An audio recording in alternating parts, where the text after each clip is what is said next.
내 책을 통해서 내가 영생할 수 있다. 그런 식의 개념이 있어요. 그런 거예요? 저희 얘기도 보험보다 먼저 해줬던 게 주식 계좌 만들어주는 거였는데 제 거보다 수익률이 더 높은 것 같아요. 저희도 마찬가지입니다. 야생의 맛을 본 사람이 답답해하기 시작하면 이제 그때는 평행선을 달리는 거고, 내가 원하는 공간에서 내가 원하는 시간에 내가 원하는 사람이랑 이제 맛있는 거를 먹을 수 있으면 한 명 한 명의 인생이 그렇게 조금씩 바뀌어가는 것에 아주 작은 일부 기여를 하고 싶은 그런 생각이 있고. 그러면 글쓰기에서 얘기를 하셨으니까 또 책 같은 경우도 사실 책을 10권 넘게 20권 넘게 내셨나요? 거의 뭐 엄청 전자책까지 많이 하면은 뭐 한 50권 정도 네. 되긴 하죠. 엄청 많이 내셨고 그 중에 제가 본 거는 거의 10%밖에 안 되네요. 5권밖에 안 봤으니까. 네. 뭐 외국에도 있고. 바쁜 뭐 일상이나 육아 속에서도 계속 책을 내시는 이유나 뭔가 책을 내는 것에 의미가 개인적으로 있으신가요? 그래서 이 질문을 보고 전 너무 좋다라고 생각했어요. 그런 걸로 의미를 또 찾는 분도 계시는구나. 그래서 아까 첫 번째는 아까 방금 쏟아내는 네네네. 그런 거였어요. 그러니까 과거를 정리하는 느낌으로 나를 위해 책을 내는 게 일단 첫 번째로는 중요하다라고 생각을 해요. 그래서 잠을 잘 자게 된 게 책을 쓰거나 글을 쓰면서 제가 잠을 잘 자게 된 거거든요. 불면증 있는 분들은 책을 쓰십시오. 그러고 나면은 이제 과거에 대해서 내가 한번 정립이 되고 내 스스로 납득하는 시간을 가지면은 그 다음에 과거에 대해서 그렇게 신경 쓰지 않아요. 근데 우리는 그렇게 정리하면서 살지 않잖아요. 그러니까는 저도 거의 1년에 종이책으로는 1년에 한 권 단위로 내기 시작한 건데 그러면 그 1년은 그냥 정리가 되고 난 그 다음 단계를 그냥 준비해서 나가면 되는 사람이지, 과거에 이랬는데 저랬는데 그때 이럴 걸 저럴 걸 이런 생각을 하지 않기 때문에 굉장히 맑은 상태로 다음 단계로 진행할 수 있는 거, 그게 첫 번째이기 때문에 저는 책을 많이 추천하고, 두 번째로는 제 책이 이제 분신이 된다라고 생각을 했어요. 뭐냐면 어쨌든 책이 나오면 뭐 많이 나온 건, 많이 팔린 건 뭐 몇만 권씩 팔리기도 하고, 그리고 뭐 몇백 권 몇천 권들이 전국에 이제 깔리는 거잖아요. 심지어 거기엔 제 얼굴이 들어있는 것도 있고, 제 분신들이 온 오프라인에 막 도배를 하고 있는 거죠. 언제 어디서든 접근할 수 있게. 그래서 저는 이제 풍수지리적으로 내 기운이 전국에 펼쳐져 있네. 장악을 하고 있다, 그런 생각을 했고, 그 다음에 분신이 된다라는 건 뭐냐면 나 대신에 내 얘기를 해줄 수 있는 사람들을 고용한 거나 마찬가지의 효과를 내는 거거든요. 근데 사람보다 낫다라고 생각을 하는데 사람은 되게 서투르잖아요.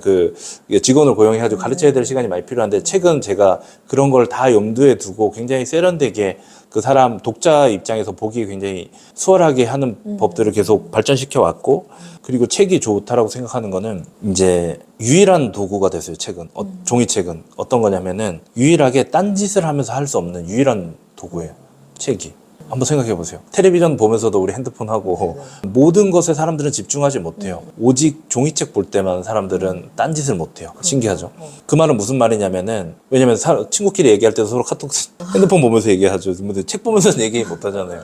이제 거의 유일한 도구가 됐어요. 어떤 사람을 집중시켜가지고 내 얘기를 귀담아 듣게 말을 할 수 있는 거의 유일한 존재가 돼버렸어요. 책이. 뭐 좋기도 하고 안 좋기도 한 부분이죠. 그렇기 때문에 책을 사람들이 내 책을 많이 읽지 않더라도 그 책을 읽은 사람들은 뭐 1시간에서 뭐 4시간 몇 시간 온전히 그 시간을 투여해가지고 내 책을 본다라고 하는 것은 굉장히 큰 의미가 있다라고 생각을 하는 거죠. 그러니까 분신으로서의 역할을 충실히 할 수 있다라고 저는 생각을 한 거고, 세 번째로는 이제 유산의 의미였어요. 사람들은 영생을 원하고 막 불로초를 막 따라다니고 영생에 대한 그런 약간 환상 같은 게 있잖아요. 근데 저는 내 책을 통해서 내가 영생할 수 있다.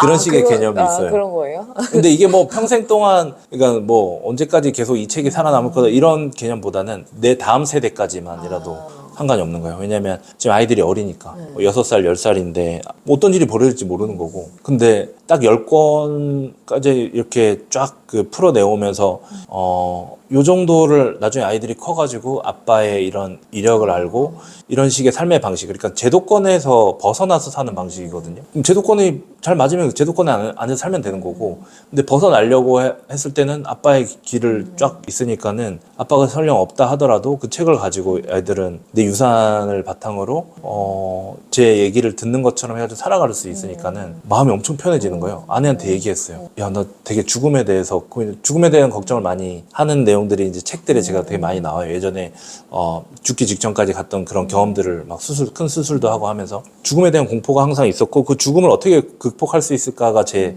인생의 화두였었거든요. 그래서 막 레포트도 대학교 때 죽음에 대한 레포트 쓰고 이럴 정도로 집착이 되게 강했어요. 죽음에 대해서. 그래서 그걸 조금씩 해결했던 것 같아요. 그래서 죽음을 이렇게 터부시하면은 오히려 그게 더 두려움이 커지니까 그걸 더 끌어안아야 되는구나. 그러다가 이제 그림자에 대한 공부도 하면서 그림자도 밀어냈기 때문에 두려웠구나. 품어야 되는구나.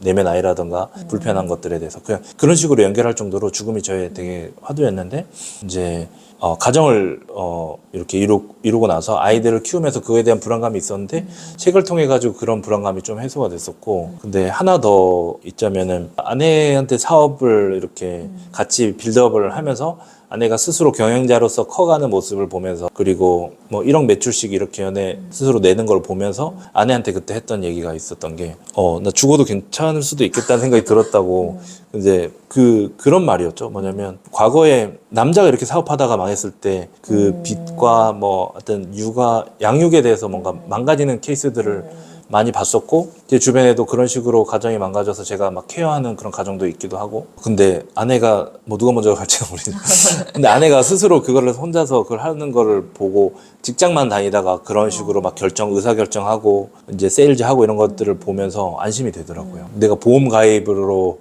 뭔가 그들을 보장하거나 이런 것보다 그들의 생존력을 그냥 전수해주는 게 훨씬 더 큰 유산이 되지 않을까라는 생각을 해서 그런 뭐 책과 그다음에 아내에게 사업 빌드업을 같이 한 거 그리고 하나 더는 사실 뭐 아이들한테 이제 증여를 해주면서 그 주식을 쌓는 걸 통해 가지고 아이들이 주식으로 돈을 벌 수 있다라는 그 무의식을 심어주고 있는데 그건 가만히 있어도 계속 돈이 불어나는 것들을 경험을 하게 해주면서 우리는 자랄 때 주식하면 패가망신해라는 거를 배웠는데 지금 아이들은 어렸을 때부터 자기 이름으로 주식이 뭐가 들어가 있고 수익이 어떻게 됐고 이들이 대신 무슨 일을 하면서 돈을 벌고 있고를 인식을 하면서 주식을 많이 꾸준히 모으면 부자가 될 수 있어라는 개념을 지금부터 쌓고 있거든요. 이렇게 무리한 투자가 아니라 조금씩 쌓는 거.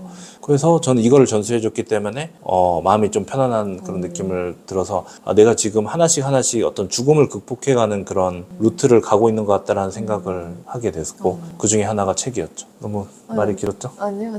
저희 얘기도 사실 지금 보험보다 먼저 해줬던 게 주식 계좌 만들어주는 거였는데 오, 훌륭하시네요. 그래서 바로 제 거보다 수익률이 더 높은 것 같아요. 그쵸. 애기 거는 더 저희도 마찬가지입니다.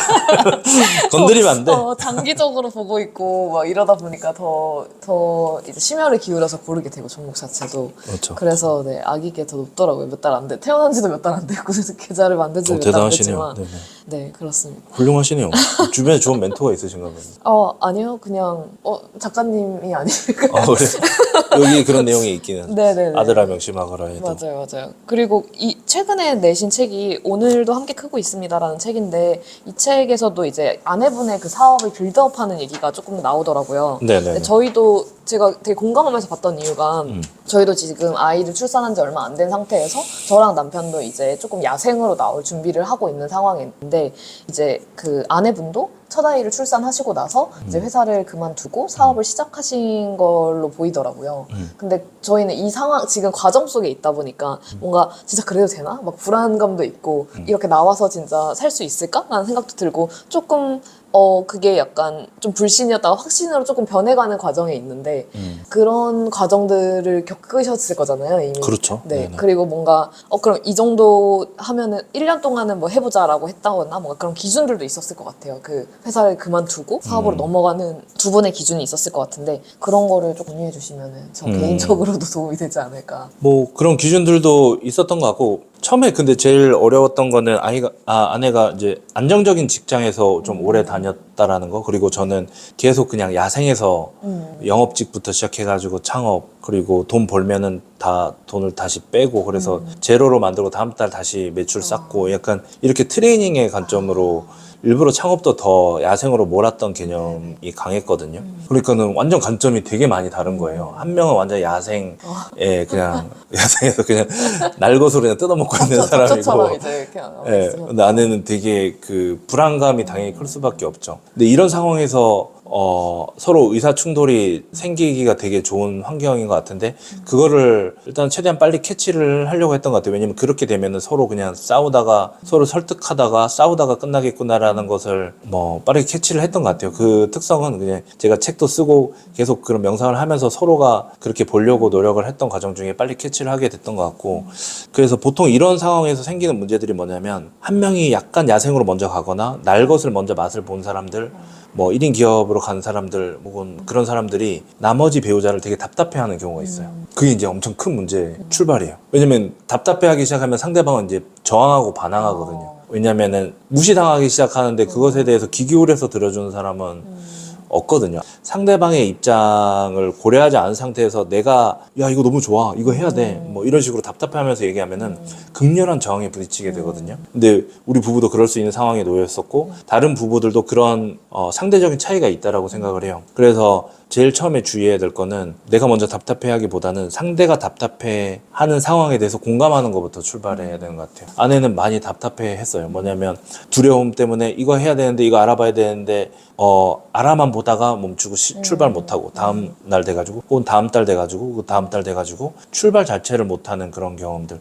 제가 이제 이거 해보면 좋겠다라고 아내가 물어봤을 때 이제 제안을 했던 것들이 있었죠. 뭐 아마존 강의도 제가 찾아와서 주고 그럼 보면서 출발을 못하는 거예요. 그러면은 그것에 대해서 알려준 입장에서는 그거 왜 이렇게 못해? 이거 바로 하면 되는 건데 답답해. 내가 먼저 답답해하면은 이제 완전 하기 싫어지게 되는 거예요. 근데 그게 아니라 지금 저 출발하기 되게 힘들지. 그러니까 그 사람의 답답함에 대해서 공감해 주는 것부터 출발을 해야지 우리는 같은 방향으로 갈 수가 있어요. 근데 한쪽이 그러니까 먼저 그 야생의 맛을 본 사람이 답답해하기 시작하면 이제 그때는 평행선을 달리는 거고 그 답답해하는 그러니까 못해서 답답해하는 야생으로 가고 싶은데 두려워서 답답해하는 사람의 그 답답함에 공감을 해주면은 우리는 같은 방향을 볼 수가 있게 되거든요. 그래서 그 노력이 굉장히 좀 중요했던 것 같고 그 상황에서 우리가 뭐 언제 그만두고 이런 것들에 대해서 뭐 돈을 얼마 벌면 이런 기준을 세우진 않았지만은 제가 생각했을 때 저는 이제 계속 비즈니스 코칭이나 뭐 기업 코칭이나 이런 걸 하면서 사례들을 보고 이렇게 했다 보니까는 그때 와이프랑 같이 잡았던 기준들은 뭐였냐면은 몇 번의 사이클이 계속 돌아가는 패턴이 발생하느냐였던 것 같아요. 뭐 셀러분들도 마찬가지일 것 같은데 뭐 특정 상세 페이지를 올렸고 광고를 했고 근데 그것에 대해서 몇 명이 들어왔고 몇 명이 구매를 했다. 그 다음에 그 중에 몇 명이 재구매를 하고 몇 명이 리뷰를 남겼다. 이런 식의 데이터들이 나올 텐데 이것들이 우리의 예상 범주 안에서 계속 반복해서 발생을 하느냐? 요게 발생이 되면은 그다음부터는 광고를 더 투입하거나 뭐 상세 페이지를 더 개선하거나 뭐 소싱을 더 하거나 이런 식으로 더 추가만 하면 되는 거잖아요. 돈이 벌리는 거고. 그 안에도 마찬가지였던 것 같아요. 우리의 상품을 올려보고 사람들이 반응이 있는지를 보고 그 다음에 뭐 처음에는 이제 크몽으로 시작했었는데 그때 당시는 경쟁자가 별로 없어가지고 사실 출발하고 얼마 있다가 매출이 바로 발생하긴 했어요. 근데 그러면 그 다음 단계 해야 될 건 뭐냐면 이들이 만족하는가. 그래서 그들이 후기까지 좋은 후기로 넘어가는가. 그리고 재구매 요청을 해가지고 뭐 소개나 재구매가 일어나는가. 이런 것들에 대해서 일정 기간 파악을 했을 때 요거는 계속 기대되는 반응들이 발생을 하더라고요. 물론 그 당시에는 경쟁자가 없었기 때문에 훨씬 더 빠르게 반응이 나왔어요. 지금은 경쟁자가 너무 많아져서 거기에 완전 과포화된 상태가 됐어요. 저희가 처음에 그 카테고리를 아예 만들었고 그 화이트보드 애니메이션이라고 하는 카테고리를 크몽에서 만들었는데 거의 유일하게 저희가 있었는데 지금 진짜 수백 명의 왜냐면 저희가 돈이 잘 벌리고 이제 후기가 저희가 수백 개가 생겼어요. 그러니까 이게 돈이 되는구나 해가지고 이제 막 붙어가지고 완전 폭주하는 그런 진짜. 포화된 그게 돼버렸죠. 근데 어쨌든 그 과정 중에 우리는 어쨌든 출발을 앞서서 했다 보니까는 다른 사람들이 쫓아오지 못하게 하기 위해서 어떻게 해야 될까를 계속 고민을 했던 것 같아요. 왜냐면 우리 걸 똑같이 카피해가지고 따라 한 사람들도 많이 계셨어요. 그대로 복사해가지고 상세 페이지에다 그대로 넣었다 보니까 회사 이름에 우리 이름이 들어가 있는 거예요. 자기네들 회사 이름에 와 진짜 어이없다 해가지고 그런 거 막 캡처해가지고 보통 고소 고발하잖아요. 근데 그거 캡처해가지고 저희 상세 페이지에다 올리면서 이 자신들이 창의적이라고 얘기하는 이 회사도 우리 상세 페이지를 그대로 따라해서 하는 정도의 우리가 원조입니다. 이런 식으로 오히려 먹였죠. 그런 식으로. 다투기 싫으니까. 뭐 그런 식으로 해결을 한다거나 아니면 이제 정부 지원 사업으로 이제 풀어가지고 거의 뭐 2억 넘게 지원도 받기도 해서 그거 가지고 이제 이런 실험 저런 실험도 해보고 실험들을 많이 해보면서 좀 안전하게 실험들을 좀 많이 해봤던 것 같아요. 그런 지원금 이런 걸 가지고. 그러다 보니까는 공부를 많이 한 거죠. 그러니까 이 사업으로 돈을 번 것도 너무 감사 감사한 일이기도 한데 아내가 그걸 통해 가지고 사업가로 성장하는 과정에 있을 수 있었다라는 거. 2018년도에 법인 설립을 했으니까는 꽤 오래 생존을 하고 있고 그다음에 그 과정에서 뭐 MBC라던가 국민은행, 부산은행, 뭐 파고다, 뭐 현대차, 뭐 그런 것들을 이렇게 영상을 만들고 이렇게 하면서 또 병원이나 이런 거 그래서 포트폴리오도 쌓고 이제 좀 자신감을 얻게 된 거죠. 뭐 교육청이나 뭐 그런 기관들, 정부 기관들 것도 하고 이러면서 이제 학습이 데이터가 많이 쌓이게 된 것 같아요. 그러니까 우리가 엄청 대규모의 그런 업체는 아니더라도 그런 기관들이 큰 돈을 쓰려고 할 때 우리를 선택을 하는구나라고 하는 그거에 대한 자신감이 있고 그게 뭐 때문에 그렇게 하는지 우리한테 데이터가 존재하죠. 근데 다른 데들은 가격을 저렴하게 한다거나 뭐 자꾸 그런 걸로 승부를 보잖아요. 돈을 어떻게 하면 더 싸게 해가지고 이렇게 뭐 좀 그런 걸로 승부를 보려고 할 때 우리는 어떻게 하면 큰 돈을 내는 사람들이 안심하고 낼 수 있을까요? 차별화시키는 거에 좀 초점을 맞춰가지고 마찬가지입니다. 게으르지만 적게 일하고 더 큰 돈을 버는 방식으로 모든 비즈니스 모델들이 다 그런 식으로 돼 있죠. 아까 사각지 쿠키도 그렇고 왜냐면 그분들은 아이를 케어해야 되고, 그러니까 그분들은 또 진정성이 있고, 아이를 키우면서 뭐 공부도 보면은 아이 키우는 집들이 공부해가지고 되게 잘 되는 경우 많잖아요. 그런 이유가, 아니, 저렇게 아이 키우면서 열심히 사는 사람들이 뭐 이상한 거 팔겠어? 이런 마음으로 하듯이, 우리도 그런 아이들한테 떻떳하게 하기 위해서 그런 것들을 진정성을 어필을 하고 있기 때문에 저희도 뭐 그런 성과들로 계속 가보고 있는 거죠. 그러면 지금 책에서도 보면은 그 일과 육아를 병행하시면서 뭔가 일도 다 재택이나 온라인 쪽으로 다 돌리시고 그렇게 하시는 걸로 보였는데 그런 또 다른 일과 육아를 병행하는 시간 관리 그런 노하우 같은 것도 조금 있으실까요?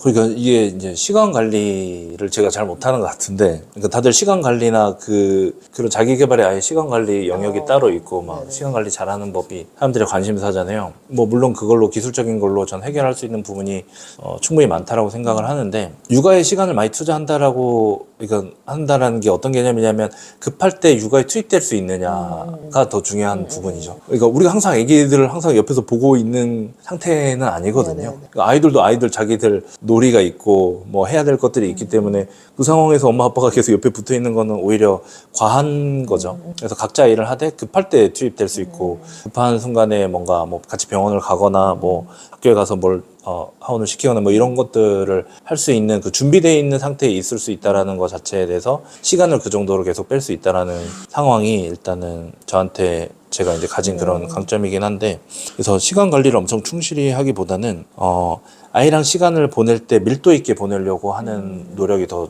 중요한 것 같아요. 왜냐면은 학교를 데려다 준다 하더라도 보통은 뭐 등하원 저도 시켜요, 등하원. 근데 빨리 아이를 후다닥 태워가지고 차에 빨리 해가지고 빨리 내려 이래가지고 그냥 이게 그것도 물론 등하원하고 너무 대단한 일이라고 생각하지만은 근데 저는 그 시간을 대화나 이제 소통의 시간으로 그러니까 밀도 있게 쓰고 싶어 하는 그런 것들이 존재하는 거죠. 그래서 아까 말씀드린 것처럼 이왕이면 눈을 마주치고 이왕이면 스킨십을 하고 이왕이면은 질문을 하고 혹은 질문을 유도를 하고 대화를 하고 그리고 이왕이면은 뭐 유튜브 보고 있는 거 있으면 유튜브에 대해서 물어보고 저 캐릭터는 뭐야? 왜 저러고 있는 거야? 왜 재밌는 거야? 이렇게 물어보면서 아이가 부모가 자기한테 관심이 있다라는 것이 직접적으로 느끼게끔 해주고 근데 그런 식으로 대화를 할 수 있는 거는 스킬로 되는 건 아닌 것 같고 시간적인 여유가 확보됐을 때 그게 가능한 것 같거든요. 그러니까 뭐 등하원 시킬 때만 하더라도 막 빨리 지금 출근해야 되는데 애가 막 그러고 있으면은 당연히 화내고 막 폭력적으로 말을 할 수밖에 없는 상황이 되는데 저희는 일단은 그런 거에 있어서 굉장히 자유롭기 때문에 다른 부모님들보다는 좀 실험을 더 많이 할 수 있죠. 그러니까 빨리 나와 이 얘기를 굳이 안 하더라도 이렇게 달래보고 저렇게 달래보고 저렇게 달래보고 하는 시간을 충분히 가질 수 있는 거.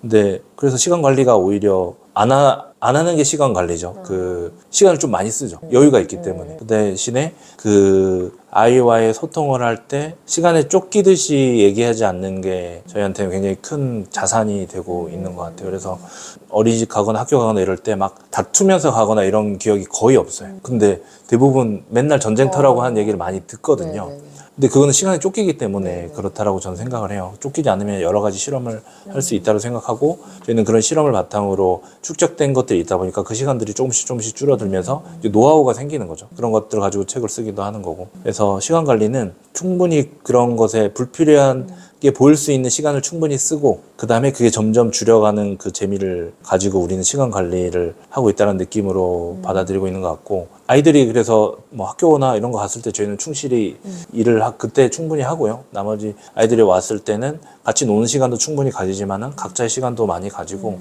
뭐 그렇게 되어 있어요. 네, 그래서 급할 때 투입될 수 있는 상황에 놓인 게 일단 제일 1차적으로 제일 큰 것 같아요. 각자의 시간을 보내는 게 갑자기 부러워졌어요. 아직까지는 저희 각자의 시간을 보낼 수 있는 단계는 아니라서. 그렇죠, 그렇죠. 이거 점점 더 재미나고 좋은 일들이 많이 생길 거예요. 기대되는 일들이 많이 생길 겁니다. 네, 두 가지 질문이 남았는데 하나는 저희 제 채널의 공식 질문입니다. 작가님이 생각하시는 불안은 무엇일까요? 뭐 비슷한 내용으로 제가 게으르지만 콘텐츠로 돌려봅니다에 뭐 그런 내용들이 있기도 한데 오늘 오면서 다시 한번 그거를 지금 상황에서 정리를 해봤는데 내가 원하는 공간에서 내가 원하는 시간에 내가 원하는 사람이랑 이제 맛있는 거를 먹을 수 있으면은 그걸 할 수 있는 사람 상태가 되는 거가 저는 불안 생각이 들었어요. 왜냐면은 돈을 엄청 많이 벌었어도 그걸 못하는 분들을 저는 많이 봤거든요. 그리고 마음도 편하지 않는 경우도 많이 봤고 근데 어떻게 보면 저는 약간 여기에 근접해서 살고 있다고 생각해서 제가 엄청 막 큰 자산을 만들거나 이러진 않았지만은 제가 추구하는 부에는 좀 가깝게 가고 있는 상황이라고 볼 수는 있는 것 같아요. 저도 요새 조금 시간을 여유 있는 거를 보내고 있는데 어떻게 아기를 키우면서 그게 그냥 그 사실 자체로 엄청 행복하다고 해야 되나? 딱히 뭔가를 뭘 사거나 이러지 않아도 그냥 내가 원하는 대로 시간을 보내는 게 엄청 행복하긴 하더라고요. 맞습니다. 그래 보이십니다. 네. 그러면 작가님 개인적으로 앞으로의 뭔가 방향성이나 뭐 계획 같은 게 있다면 마지막으로 얘기하고 마치도록 할게요. 저는 사람들이 세상을 바꾼다라고 얘기하거나 뭐 제2의 페이스북을 만들겠다라던가 막 엄청 거대한 그런 얘기를 하면서 비즈니스 코칭이 아니면 제가 가끔 그런 기관에서 멘토링 하거나 이러면 그런 얘기를 하는 분들 많이 보는데 옛날부터 그런 분들이 괜히 계속 있었고 여전히 지금도 있고 한데 시간이 지나면 지날수록 와 이거 내 하나 챙기고 우리 가정 하나 챙기는 것도 어렵다라는 거를 알면 저런 얘기를 쉽게 저렇게 뱉지는 못할 것 같은데 너무 그렇게 쉽게 뱉는 것 같다 이런 생각이 들 때가 좀 있긴 하더라고요. 근데 이해도 돼요.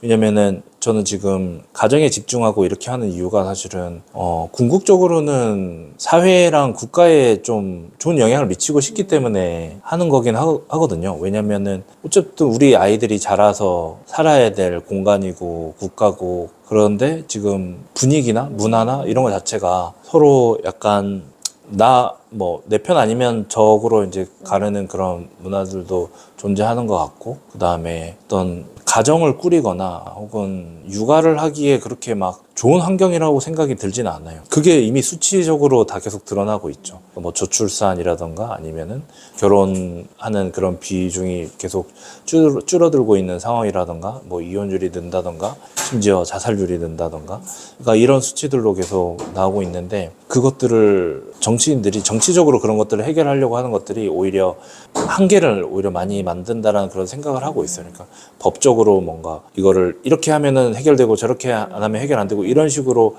이분법적으로 이렇게 해결할 수 있는 부분은 아닌 것 같고 한 명 한 명의 행복도가 올라가고 한 명 한 명 한 가정의 행복도가 올라가야지 거기까지 도달할 수 있는 부분들이 많다라고 생각을 하거든요. 그래서 계속 그런 것들에 대한 고민을 하고 있는데 그래서 한 개인이 이때까지 쌓아온 그런 상처나 이런 거에 기반해가지고 이걸 초월해가지고 살지 못하고 그 상처에 갇혀가지고 자꾸 다른 사람들을 판단하고 그 다음에 내 비즈니스를 할 때도 그런 상처 기반해가지고 자꾸 갇히고 한계를 만들고 하면서 꼼수를 계속 찾아야 될 수밖에 없는 상황에 놓이고 그게 악순환을 만들고 약간 이런 것들이 계속 제 눈에 띄는 것 같아가지고 비즈니스에 대한 그런 얘기도 많이 하고 그에 대해서 공부도 많이 하고 이제 그런 사례들도 많이 접하고는 있지만은 한 개인이 어떻게 그 과거에 대해서 잘 정화를 하고 그 다음 단계로 초월해가지고 잘 살 수 있을까에 대해서 지금 최근 책들이 이제 주로 그런 식으로 좀 풀어가고 있는 상황으로 가고 있는데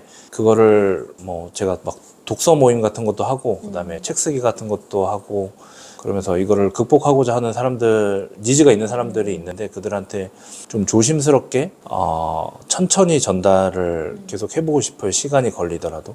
그래서 많은 사람을 그렇게 영향을 주고 싶진 않고 한 명 한 명의 인생이 그렇게 조금씩 바뀌어가는 것에 아주 작은 일부 기여를 하고 싶은 그런 생각이 있고, 그래서 제 비즈니스 이런 걸 통해 가지고 뭐 대박이 났다, 돈을 많이 벌었다 이런 얘기들 저한테 감사하다라고 얘기 오면은 너무 저도 감사한 일인데, 그럴 때가 제일 감동인 것 같아요. 저 원래 비혼주의자인데 결혼 안 하려고 했는데 자기의 상처에 의해서 일방적으로 선택을 그렇게 한정시켜 놨다라는 것을 인지를 해서 상대방을 품을 수 있다라는 그런 생각까지 도달을 해서 결혼까지 갔다라던가, 혹은 우리나라에서는 이제 육아휴직이나 이런 것들도 어렵고 뭐 돈 벌기, 엄마가 돼가지고 돈 벌기 어려우니까는 아이를 안 낳으려고 했는데 콘텐츠를 기반으로 돈 버는 경험을 하고 나서 출산을 결심을 해가지고 아이를 낳거나 이런 그런 케이스들을 저한테 보내주시면은 이제 되게 감사하죠. 저는 이게 출산율에 기여하거나 뭐 그런 것 때문에 결혼 그게 기여해가지고 기쁜 게 전혀 아니고요. 한 개인이 그걸 초월해가지고 그 선을 넘어섰다는 것이 되게 기쁜 거예요. 왜냐면은 한 개인이 이제 그 사람의 선택권이 생긴 거거든요. 이 나라에서는 결혼하면 안 돼. 이 나라에서는 아이를 낳을 수 없지라고 하는 일방적인 선택권 안에 갇혀서 살다가 낳을 수도 있고 안 낳을 수도 있지로 가게끔만 만드는 게 제 역할이.